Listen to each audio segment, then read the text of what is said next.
आपने भारत में G20 का भव्य आयोजन देखा था। अब अफ्रीका में भी G20 का आयोजन किया जा रहा है, लेकिन इस आयोजन में मोदी का भव्य स्वागत और जलवा है। सारी दुनिया का फोकस प्रधानमंत्री नरेंद्र मोदी पर है। क्यों? इसके लिए आपको दिखाते हैं स्पेशल रिपोर्ट।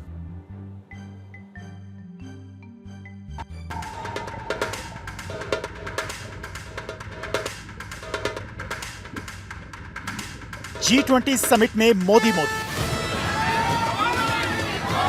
ग्लोबल साउथ की आवाज बुलंद होगी, ड्रग और आतंक पर मोदी की दो टूक। अफ्रीका की धरती पर पहली बार आयोजित हुआ G20 शिखर सम्मेलन शुरू हो चुका है। दुनिया की बड़ी शक्तियों के नेता G20 में भाग लेने पहुंचे हैं। साउथ अफ्रीका में हो रही इस साल की G20 समिट भारत के लिए इसलिए खास है क्योंकि 2023 में अपनी अध्यक्षता के दौरान भारत ने अफ्रीकन यूनियन को G20 का सदस्य बनवाया था। अब पहली बार अफ्रीका में समिट हो रहा है। इसके चलते सभी अफ्रीकी देशों में भारत का सम्मान बढ़ा है। दुनिया के सबसे बड़े मंचों में से एक G20 के भव्य आयोजन में अकेले प्रधानमंत्री मोदी का जलवा दिखाई दे रहा है। इस बार G20 में सबसे ज्यादा ग्लोबल फोकस भी प्रधानमंत्री मोदी पर ही है। दरअसल इस सम्मेलन में अमेरिका के राष्ट्रपति डोनाल्ड ट्रंप, रूस के राष्ट्रपति व्लादिमीर पुतिन और चीन के राष्ट्रपति शी जिनपिंग जैसे ताकतवर राष्ट्राध्यक्ष मौजूद नहीं हैं। ऐसे में पीएम मोदी की मौजूदगी और उनके संबोधन ने वैश्विक मंच पर और भी ज्यादा अहमियत रखी। ये पूरा समिट मोदीमय हो गया। G20 समिट में हिस्सा लेने के लिए पीएम मोदी जैसे ही जोहान्सबर्ग एयरपोर्ट पर पहुंचे, उनका भव्य स्वागत किया गया।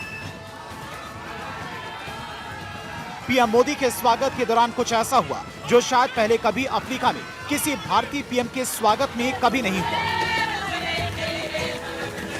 हुआ कुछ यूं कि महिला कलाकारों ने पीएम मोदी के इस दौरे को खास बनाने के लिए स्वागत नृत्य के बाद उन्हें विशेष धन्यवाद दिया और जमीन पर लेटकर यानी पीएम मोदी को दंडवत प्रणाम किया। पीएम मोदी ने हाथ जोड़कर सभी का अभिवादन स्वीकार किया। दक्षिण अफ्रीकी प्रशासन, भारतीय समुदाय और स्थानीय लोगों ने फूल सांस्कृतिक नृत्य और दोनों देशों के राष्ट्रीय ध्वज के साथ पीएम मोदी का अभिवादन किया। ये तस्वीरें भारत दक्षिण अफ्रीका की क्लोज रिलेशनशिप और बढ़ते विश्वास को दिखाती हैं। पीएम मोदी ने जोहान्सबर्ग में G20 समिट में इटली के प्रधानमंत्री जॉर्जिया मेलोनी और दुनिया भर के नेताओं से मुलाकात की। इस दौरान ब्राजील राष्ट्रपति लूला डी सिल्वा को उन्होंने गले लगा लिया। राष्ट्रपति लूला मोदी की पीठ थपथपाते नजर आए।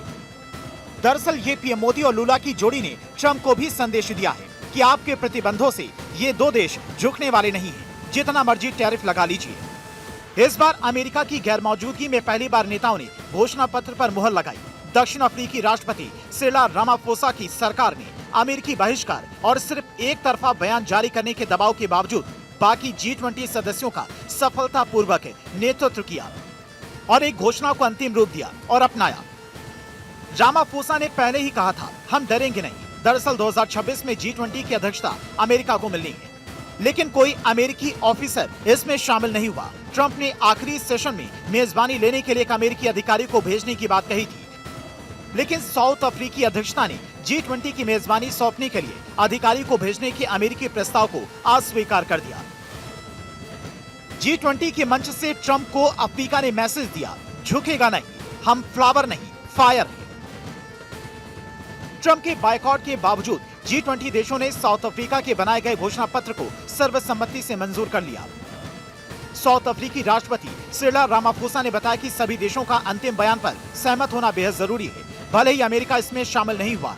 शुक्रवार को G20 देशों ने बिना अमेरिकी भागीदारी के ही घोषणा पत्र का ड्राफ्ट तैयार कर लिया है। व्हाइट हाउस के अधिकारी ने इसे शर्मनाक कदम बताया। इस साल दक्षिण अफ्रीका ने अपनी G20 थीम के रूप में एकजुटता, समानता और सस्टेनेबिलिटी को चुना है।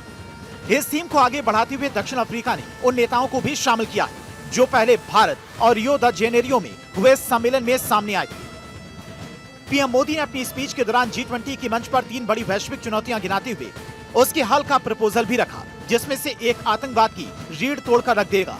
प्रधानमंत्री मोदी ने दुनिया की 3 बड़ी चुनौतियां गिनाई, उनके हल का प्रपोजल भी दिया। प्रधानमंत्री नरेंद्र मोदी ने G20 में अपने भाषण के दौरान ग्लोबल ट्रेडिशनल नॉलेज, G20 अफ्रीकी skill multiplier initiative, drug terror nexus का मुकाबला करने के लिए प्रपोजल दिया है। पीएम मोदी ने कहा कि G20 समिट में विकास के नए पैमाने तय करने चाहिए।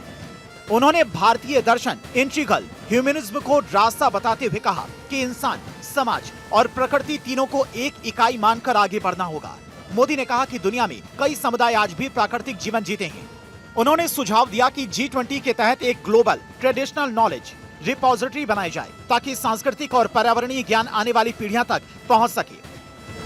अफ्रीका की युवाओं की क्षमता बढ़ाने के लिए भारत ने G20 Africa skills multiplayer initiative का प्रस्ताव रखा। इसके जरिए ट्रेन द ट्रेनर्स मॉडल पर काम होगा। इसका लक्ष्य अगले 1 दशक में अफ्रीका में 10 लाख सर्टिफाइड ट्रेनर तैयार करना है, जो आगे करोड़ों युवाओं को स्किल दे सकेंगे।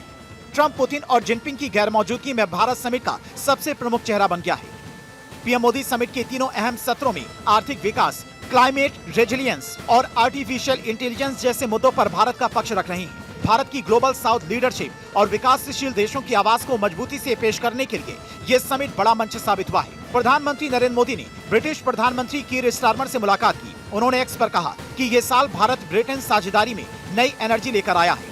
हम इसे अलग अलग क्षेत्रों में आगे बढ़ाते रहेंगे। इस दौरान पीएम मोदी ने यूएन चीफ गुटारेस से भी बातचीत की। पीएम मोदी अलग अलग देशों के नेताओं के साथ में मुलाकात कर रहे हैं और इसी कड़ी में प्रधानमंत्री ने जोहान्सबर्ग में ऑस्ट्रेलिया के प्रधानमंत्री के साथ एक अहम द्विपक्षीय बैठक भी की थी। दोनों नेताओं के बीच में कई महत्वपूर्ण मुद्दों पर बातचीत हुई, जिसमें द्विपक्षीय संबंध, व्यापार, सुरक्षा और रणनीतिक सहयोग जैसे विषय शामिल थे। ये G20 समिट चाहे अफ्रीका में हो रहा हो, लेकिन पीएम मोदी का जलवा ऐसा है जैसे अपने घर पर है। पीएम मोदी ग्लोबल साउथ की बुलंद आवाज बन चुके हैं। इसीलिए तो जब पीएम अफ्रीका की धरती पर पहुंचे तो उनका भव्य स्वागत हुआ। ये तस्वीर आप एक बार फिर से देखिए।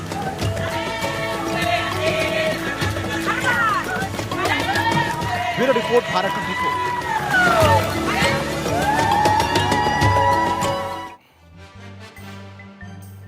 प्रधानमंत्री नरेंद्र मोदी साउथ अफ्रीका के जोहान्सबर्ग के दौरे पर हैं, जहां G20 शिखर सम्मेलन में शामिल होने के साथ साथ प्रधानमंत्री नरेंद्र मोदी कई द्विपक्षीय बैठकों में भी हिस्सा लेंगे। विदेश मंत्रालय के मुताबिक प्रधानमंत्री नरेंद्र मोदी शिखर सम्मेलन के तीनों प्रमुख सत्रों में विचार व्यक्त करें। पहला सत्र समावेशी और सतत आर्थिक विकास, किसी को पीछे न छोड़ना पर केंद्रित था और इस सत्र में अर्थव्यवस्था के निर्माण, व्यापार भूमिका, विकास के लिए वित्त पोषण और ऋण बोझ जैसे विषयों पर प्रधानमंत्री ने चर्चा की। दूसरा सत्र एक सक्षम और लचीली दुनिया में G20 का योगदान पर आधारित होगा और इसमें आपदा जोखिम न्यूनीकरण, जलवायु परिवर्तन, न्याय संगत ऊर्जा परिवर्तन और वैश्विक खाद्य प्रणालियों को मजबूती देने पर विचार विमर्श किया जाएगा। जोहान्सबर्ग में आयोजित इस शिखर सम्मेलन के अलावा प्रधानमंत्री नरेंद्र मोदी कई द्विपक्षीय बैठकों में भी हिस्सा लेंगे। वो तमाम देशों के नेताओं से मुलाकात करके परस्पर हितों के मुद्दों पर चर्चा करेंगे। इसके अलावा प्रधानमंत्री नरेंद्र मोदी भारत, ब्राजील और दक्षिण अफ्रीका के बीच सहयोग को और मजबूत करने के उद्देश्य से भारत, ब्राजील, दक्षिण अफ्रीका नेताओं की बैठक में हिस्सा लेंगे।